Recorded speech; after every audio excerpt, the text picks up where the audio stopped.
Good afternoon. This has been a very difficult day for TJ and me. As a devoted husband and the proud father of a son and 2 daughters, the crime of domestic violence sickens me. The notion that I could commit such a horrific offense is simply beyond any semblance of reason. Yesterday's article in the Courier-Journal is filled with inconsistencies, implausible scenarios, and flat-out lies. Everyone who knows me understands that the charges are completely incompatible with everything I stand for, everything that I am. Marilyn Thomas and I mutually ended our relationship in the early 1990s.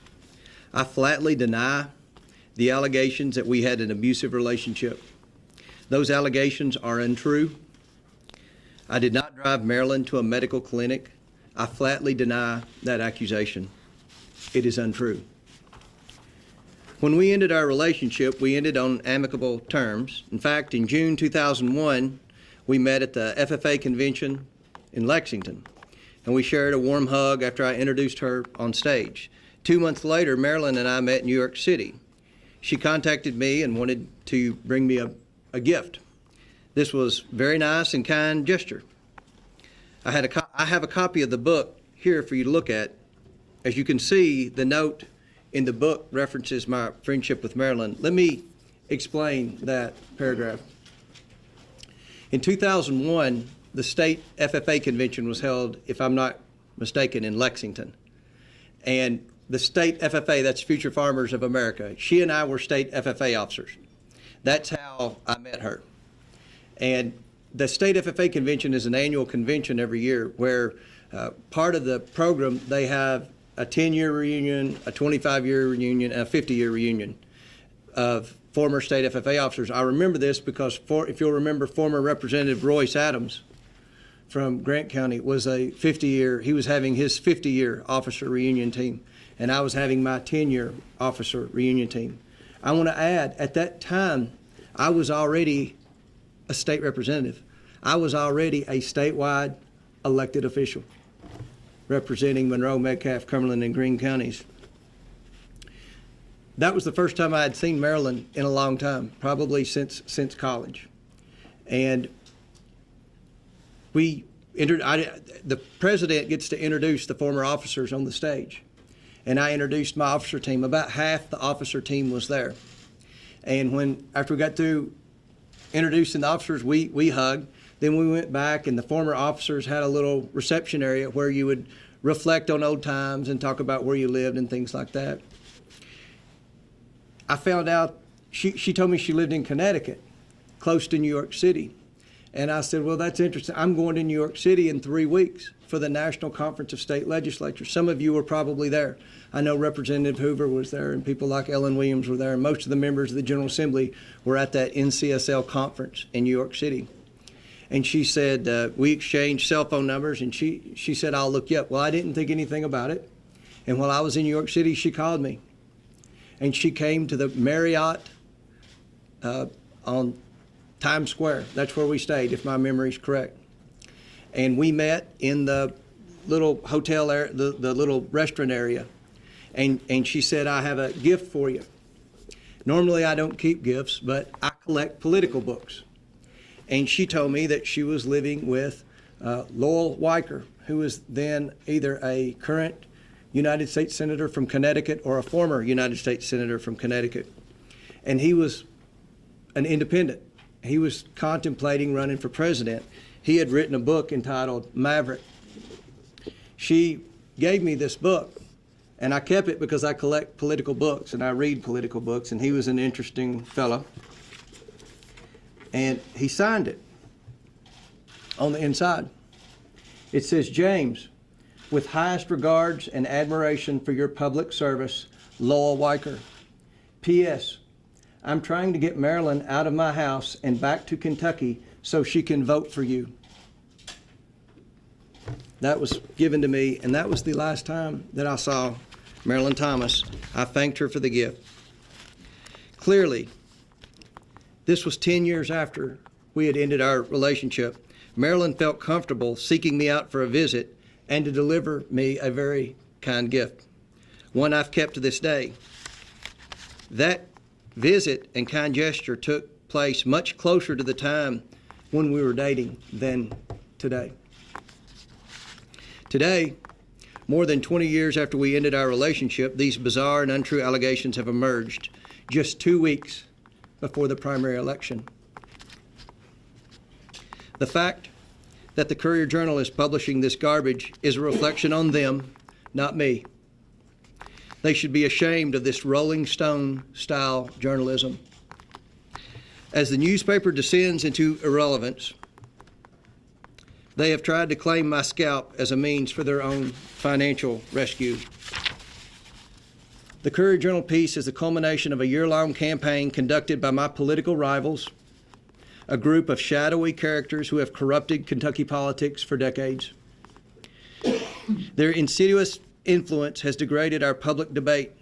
My candidacy for governor aims to end this type of politics.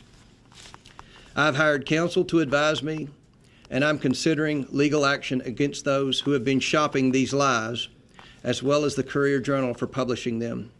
But right now, a grand jury in Northern Kentucky is investigating some of the people behind this who have harassed my family and Senator McDaniel's family throughout this campaign. I do not wish to impede this criminal investigation against these individuals, and I will allow it to proceed as I consider any personal action. I look forward to offering my assistance to prosecutors to ensure that these House of Cards tactics are banished from Kentucky politics. At this time, TJ and I will be available to answer a few questions. Sam?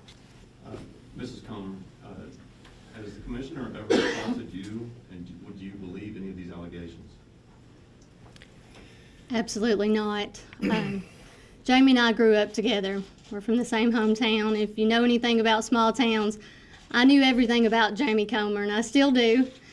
And I married him almost 12 years ago, and I would do the same thing today. He's a wonderful father, a wonderful husband, and I couldn't tell you enough great things about Jamie Comer. So absolutely not true. Commissioner, is there anything in the article, given that what you read of Marilyn Thomas's account, that you think you could remember things differently, or that you could be misconstrued, or the two of you can have the same incident in your past that have different versions of it? There's nothing in that article that resembles anything close to reality. And I've had, many of you have been to Monroe County, many of you have been to Monroe County for a long time investigating stuff. You look at my campaign, these are the people that knew me. Look how much support we have in Monroe County. I've been on the ballot in Monroe County 3 times. I got 86%, 94%, and 93%. Probably 10% of the money that I've raised in my gubernatorial campaign has come from Monroe County, or people that grew up in Monroe County that live in other parts of the state. When I went to Western Kentucky University, all my friends from Monroe County went there. And there were friends I met from other counties, friends that are still in the Bowling Green area. Robin Taylor was a person I went to college with. That's now the vice president of WKU. My roommate was interviewed in the Courier-Journal hit piece, and everybody. I wasn't like Obama. I didn't disappear for 2 or 3 months. I've always been within 60 miles of Tompkinsville until I moved to Frankfort to become Commissioner of Agriculture. So this is unfortunate, but we're moving on with this campaign. This symbolizes, this type of dirty gutter politics symbolizes everything that I'm against. I'm proud of my record at the Department of Agriculture. I'm proud of who I selected to be my running mate. Hopefully you all watched the debate last night. I was proud of him. He stood out. We can lead this state. We're going to restore integrity and ethics into Frankfort. Commissioner, can you say for any certainty, or are you legally able to say, since you are being represented, where these allegations are coming from? I mean, obviously they're coming from your former girlfriend, but do you suspect the Heiner campaign, given what we all know? Well, I think most of you read the Lexington Herald Leader story last week. Unfortunately, it didn't get this type of television coverage, but it was uncovered that a blogger who had been alleging this, we all know that, this blogger had been alleging this, and you all have been contacted by some of these shadowy figures for over a year pushing this story, and you all know who I'm talking about, and others. And when the Lexington Herald Leader contacted me, I turned everything over. I think Sam would say that. Investigated the whole thing, went back, looked. One of the things they said in that website was, I didn't graduate from college because I got kicked out for a domestic dispute or whatever. One of the things they said was there were medical records, there was a 911 call, all this stuff. That Jack Conway had the file, all of this stuff. None of that exists. None of that exists. That story has changed from September the 9th when we were all in Tompkinsville and we launched this campaign. That story, how many versions of that story has changed. And, now we get to this, and it's just not true. But one thing that was uncovered was when the reporter for the Lexington Herald Leader interviewed the blogger, he said, have you ever met Comer? He said, no. You correct me if I'm wrong, Sam. If I say anything wrong, you correct me. Have you ever met Comer? He said, no. Have you ever met the girl? He said, no. Where are you getting your allegations? He basically said Scott Crosby. And he's met with Casey Crosby several times. So there's a lot that I think will come out in this grand jury. If we had anything to hide, we would not have turned it over to a grand jury back in the fall. So there's more to this story, but I will tell you this.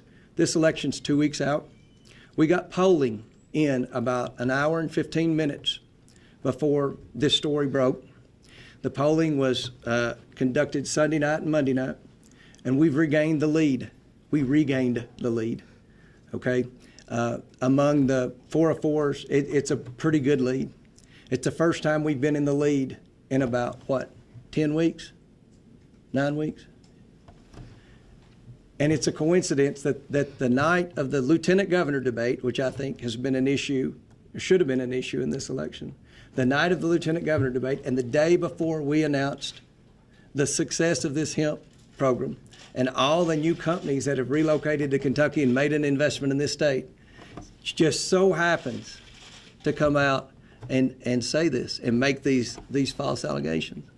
It was a politically calculated thing, and my counsel has advised us that we're gonna cooperate with the authorities and with the grand jury. And I'm here to tell you that our campaign will go on. People that know me, our organization, we have a superior grassroots organization, and those people believe in me. If you've traveled and you've gotten across the state, you see we have bigger crowds than anybody else. Most of you reported, the Courier, I don't think, reported that the fundraising report 3 weeks ago, I outraised Bevan, Heiner, and Scott combined ×3. That's from grassroots support. And when that fundraising was coming in, I wasn't in as strong a position polling as I was yesterday. We have the grassroots support. These people know me. The legislators, I've gotten emails from the overwhelming majority, or texts from the overwhelming majority of the legislators in Kentucky. They've worked with me. They know I'm a man of my word. I'm a man of character. The people that I've represented, I've represented in the State House 44,000 people, and then all the farm families in Kentucky, all the Department of Agriculture employees, all the people of Kentucky. And I think my record speaks for itself. We're going to continue to campaign on ideas and achievement. We're going to make a difference. And I believe that the people of Kentucky are on our side. Why do you believe that Ms. Thomas has come out now and made these accusations against you? Any questions besides Joe Gerf? So practically, how do you go forward? You got 2 weeks left as of today. Obviously, this is going to skew whatever poll results you saw last night. How do you have enough time to recover from this, and how much of a hit do you think your campaign is going to take? I think that the people of Kentucky want to know answers. That's why I'm here today. We've given them answers. Now we're going to move on. This is one person.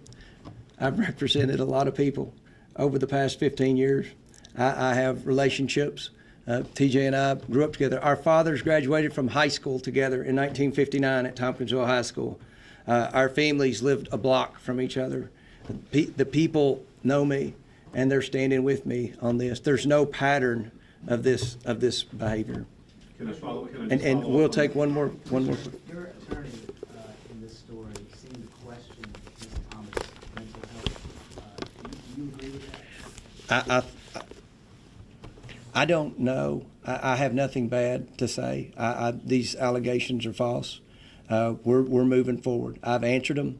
I want this campaign to be about ideas and achievement. I've shown you, the gift from the last time that we've spoken. And at that time, I was already a statewide office holder. I was a state representative. I was single at the time. She was single. To my knowledge, has always been single. I mean, I don't know. I don't know what to say because I haven't seen her since 2001 when it was fine and she gave me a gift. So, Have you tried to reach her at all since any of this? no, has when come out? Joe, when these things started showing up on the website, counsel advised me not to pay attention. It's not true, and if somebody comes, if she had come out and made some allegations, which at the time I think the allegations were that we got into if I remember, an argument and their teeth were knocked out or something, if you all remember, and my father was a dentist and he put them, it's just some crazy story. And, we can answer that. So, here we are. It's unfortunate. I hate it for my family. I hate it for TJ and the kids. I hate it for the people that have worked so hard. We have a blue-collar army out there of people that have written checks, that have campaigned, they're waving signs, or putting stickers on cars, or knocking on doors, or making phone calls. I've been hit pretty hard on television the last 3 weeks in negative ads from that PAC. Pretty hard, pretty rough TV ads, pretty rough direct mail pieces. And we've regained the lead despite all that. We regained the lead yesterday despite all that. I think today's a defining moment in the campaign. I've been honest with the people as I have been throughout my career in public service, and I will continue to be honest. I just hope that this election is about issues and achievements and a vision for Kentucky and who can move this state forward. So thank you all very much. I look forward to seeing you on the campaign trail. Has anyone, have other Republicans, elected officials or party officials approached you about withdrawing? No, every party official that has contacted me has been, we stand by you, we know you, we've known you from the day you arrived in Frankfort and many of them before. In 1991, I worked in I volunteered, I was in the College Republicans and worked in the Larry Hopkins campaign. That wasn't a very good campaign, but I met a lot of people. Met a lot of people like Riggs Lewis. I met a lot of people like Ellen Williams in that campaign. David Williams. There were a lot of people that I'd never met until that Larry Hopkins campaign when I was a freshman in college that I've ended up working with over the last, ever since then, 25 years later. So no one has come forward. I've had a lot of calls from female legislators. Congressman Northup called me. She was one of the first calls I got this morning, offering encouragement. She and I are very close. I think you all have written that before. We've worked together in elections, and she offered her full support. I'm just thinking in Louisville, Senator Denton's called. A lot of the female representatives and Regina Bunch in Whitley County called. So I appreciate we've had an overwhelming outflow of support, and especially from some of the female county judges and legislators around the state. So thank you all very much. I appreciate it. You say why your accuser